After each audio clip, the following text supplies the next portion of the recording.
Welcome to Ask Rabbit ProRevenge, where a dorm leader calls the cops on freshmen and it backfires on him. I have two awesome stories for you today, so let's get into it.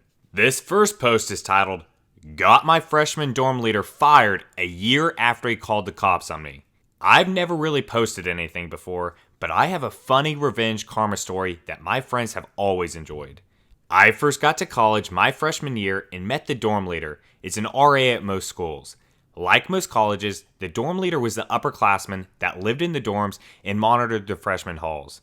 My dorm leader's name was Julio, fake name by the way, and at first he seemed like a nice dude that minded his own business. He talked about how he would stay out of everyone's business if we stayed out of his. Also, he tried to be the cool dorm leader and always mentioned to me about how he drank tons of alcohol his freshman year in the dorms. He gave off the impression he really didn't care if we drank in our dorm rooms, but just to keep it on the low if we did. I really didn't drink much at all, but I appreciated the fact he seemed pretty normal and didn't try to rat on kids. During the last week of October of my freshman year of college, I had one of the hardest weeks of my academic career. I was a biochemistry major taking some pretty tough classes and had 3 exams that week. At the end of the week, a friend I had recently made down the hall invited me to his dorm room to watch an upcoming NBA game. As we were watching the game, he had a bottle of vodka and gave some to the guys in the dorm.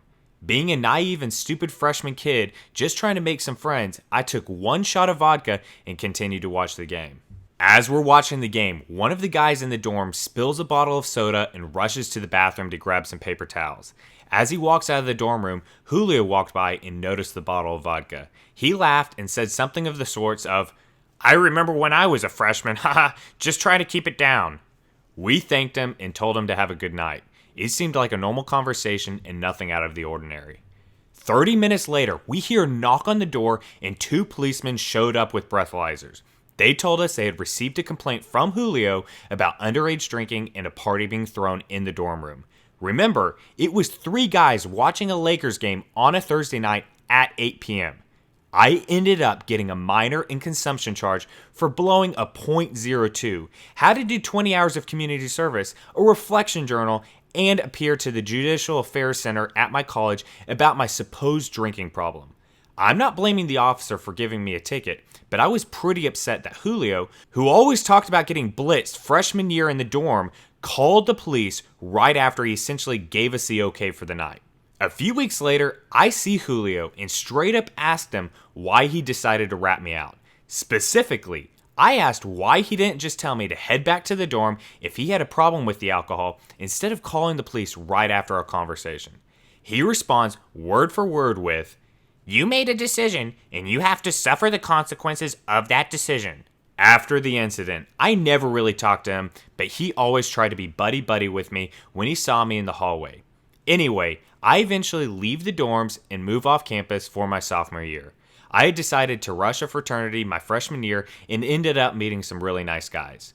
I have never been the fraternity type, but I went to a smaller college where fraternities were a lot different than most places. During the second semester of my sophomore year, my fraternity was taking a new pledge class. One day I received a text from Julio saying, "One of the guys pledging your fraternity has been caught dealing alcohol to another freshman in the dorms. I thought I would let you know." Turns out Julio was the dorm leader for a freshman pledging my fraternity and ratted him to Judicial Affairs as well. Thinking the term dealing alcohol was the lamest / funniest thing I've ever heard, I sent that to our fraternity group me and everyone laughed about it. About a week later, that kid pledging our fraternity came up to me asking me about the message I received from Julio. Essentially, a pretty similar thing happened to him like what happened to me. Julio found out he had given another kid in the dorm a bottle of wine and reported it to the police.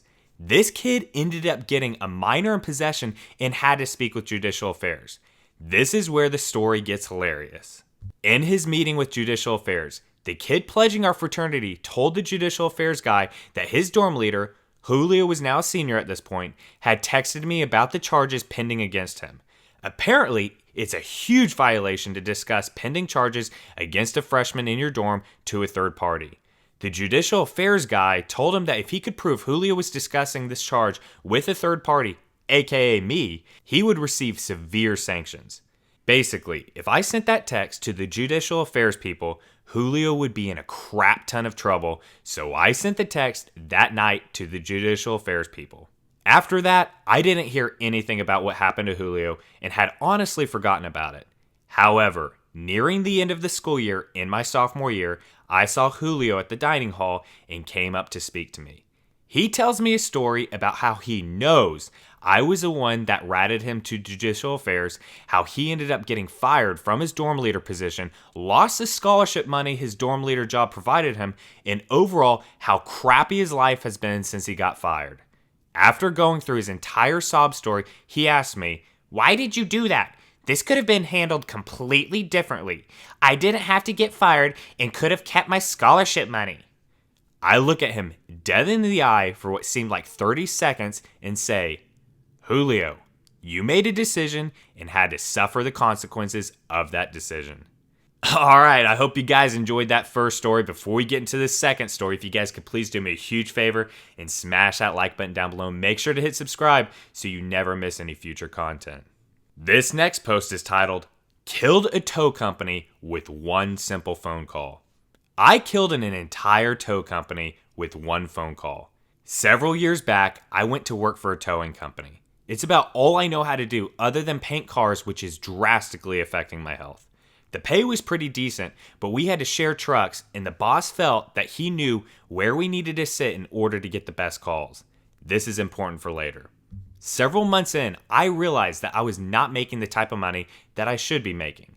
So I took the opportunity while I was sitting in a parking lot one evening to start researching the laws pertaining to the employees in similar positions. He was kind of a butthole, and the trucks had transponders so he could see if we had them idling with the air conditioner on and a hot day or idling with the heat on a cold day. He was always calling complaining about something if the wheels were not turning. During my research, I discovered that if he was requiring us to sit in a certain parking lot, street, or other location of his choosing, then we were entitled to be paid on an hourly wage, not just our commission. The technical term was engaged to wait. However, if he allowed us to freely roam about while we waited for calls, we were not entitled to hourly wages and we were therefore considered waiting to be engaged. I never mentioned this to him, but I did start taking note of my time. Another month or so goes by, and he decided to start coming down on me for tiny little BS. Things that ordinarily wouldn't even matter, such as I forgot a pop can in the cup holder. He actually had a screaming fit about that. At this point, I was tired of working there and had already found another job, so I decided it was time to put my plan into motion. I called him up, told him that we needed to have a conversation about my final wages and that we could meet at his convenience. Upon entering his office, I laid out my argument, explained the state law, and told him I expected to be paid for the hours I was on the clock but not freely allowed to roam, looking for work or able to do things of my choosing. He told me in no uncertain terms I would not be paid for that time, as that was agreed to upon my employment. I did not bother to argue as I already had my next step planned, so I took my final check and left. The following Monday, I made a phone call to the State Labor Board where I laid my case to them. Needless to say, they were very interested in what was going on. In the end, they came to review his employment records and speak to all the drivers still working. When he got the bill of what he had to pay us all, it was too much for him to afford, so he sold the trucks, his boat, and lot, and went out of business. I never got the money owed to me in full, only a fraction. But the satisfaction of knowing the law just a little bit better than he did and watching it all burn was pure bliss. Alright, I hope you enjoyed those two pro-revenge stories today. If you guys could please do me a huge favor and smash that like button down below. Make sure to hit subscribe so you never miss any future content. And I'll see you guys next time.